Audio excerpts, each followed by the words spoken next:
ဒီနေ့ကကျမသားတက်နေတဲ့ဒီ USA ကအစိုးရအကြောင်းပြောပြမယ်เนาะသူတို့ကအစိုးရအကြောင်းဖြစ်တဲ့အတွက်အခမဲ့ဖြစ်တယ်ဒါပေမဲ့တခုတော့ရှိရဲဒီစာရေးကိရိယာတွေကိုတော့အကြောင်းမဖွင့်ခင်မှာတစ်နှစ်စာတော့ပေးထားရတာပေါ့เนาะအဲ့ဒါကလည်းအကြောင်းကနေပြီးမှသူတို့ list email ပို့လာတယ်အဲ့မှာအများကြီးတော့မဟုတ်ဘူးခဲတန်ဆိုရင်2ဒါဇင်ဟိုက A4 ဆိုရင်ဒီလိုမျိုးတစ်ထုပ်ပေါ့เนาะတစ်ထုပ်ပြီးလို့ရှိရင်လေရေးလာစာအုပ်ဆိုတော့အမျိုးပေါ့ကွန်ပါဘူးတွေရောင်စုံခဲတန်ဟိုပေါ့ကချီခဲဖြက်ပါညာပေါ့အမျိုးတေးတော်လေးတွေပေါ့နော်တော့ပို့ထားရတယ်ဟိုကိုရှိလို့ရှိရင်တော့များပို့ပြီးမှပေးလို့ရတယ်ကိုမရှိရင်လည်းမလိုဘူးပေါ့နော်ဒါဟိုသူတို့မပေးမနေရတော့မဟုတ်ဘူးပြီးလို့ရှိရင်နောက်တစ်ခုကဗာလဲဆိုတော့တောင်း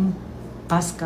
အခမဲ့လာကြိုပေးတယ်အချိုပို့လုပ်ပေးတယ်ပြီးလို့ရှိရင် breakfast နဲ့ lunch ပေါ့နော်အခမဲ့ကျွေးတယ်ပြီးလို့ရှိရင်ဒါမဲ့တခုတော့ရှိရ uniform မရှိဘူးပြီးလို့ရှိရင်နောက်တစ်ခုကတော့သူတို့ကဒီကျောင်းသားဆရာမိဘဆိုလိုမျိုးပေါ့နော်မိဘဆရာအတင်းရှိရဲ့အဖွဲ့ရှိရဲ့ပေါ့နော်အဲ့မှာသူတို့ကနေပြီးမှကျောင်းရံပုံငွေတွေရှာတယ်ကျောင်းရဲ့ activity တွေကိုအတူတူလုပ်ကြတယ်ပေါ့နော်ဥပမာပေါ့ဒီကျောင်းရံပုံငွေရှာတယ်လို့ပြောတဲ့အထဲမှာဥပမာပေါ့အစားအသောက်တွေအဝတ်အစားတွေအလူခံတယ်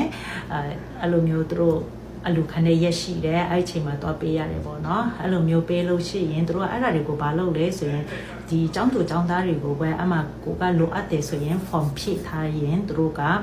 ဟိုစီရင်ပေးထားလို့ရှင်ပေါ့နော်သူတို့ကနေပြီးမှခွဲပြီးမှပြန်ပေးတာပေါ့ဒီကျောင်းသူကျောင်းသားတွေပဲပြန်ခွဲဝေပေးတာဟုတ်တယ်အမှ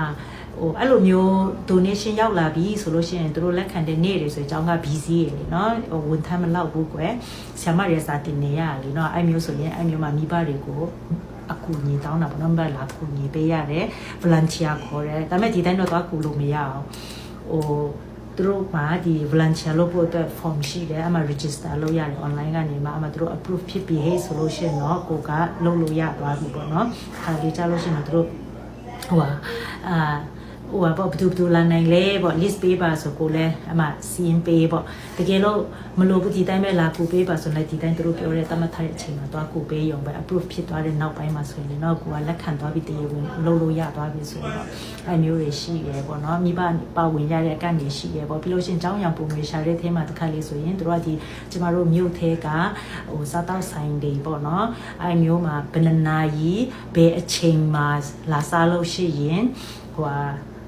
25ရာခိုင်နှုန်းကအကြောင်းကိုရံပုံငွေဝင်နေဆိုတဲ့ဟာမျိုးသူတို့ပြောပြထားတာရှိတယ်။အဲ့လိုအချိန်ဆိုကိုကလည်းကိုတတ်နိုင်တဲ့ဆိုင်တွေဆိုလို့ရှိရင်ကိုကသွားစားတယ်ပေါ့နော်။သွားစားတယ်ဟိုပေါ့ရံပုံငွေလည်းပါသွားမယ်ကိုလည်းပါဝါတယ်ပေါ့အဲ့မျိုးပေါ့။နောက်ခါကြလို့ရှိရင်တော့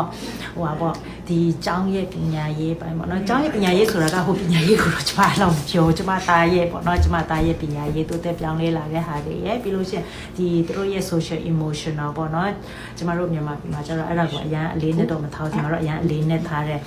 အဲ့ဒါတွေကိုဒီစာလိပ်တာနဲ့ဒီတုနီတိဆိုတာမျိုးပေါ့နော်အဲ့ဒါတွေကိုဘယ်လိုမျိုးဟောမလဲလေ့ကျင့်ပြိုးထောင်ပေးလဲပေါ့နော်ကျမသားရဲ့အပြောင်းလဲတွေကိုကျမပြန်ပြီးမှညှပ်ပေးနေနော်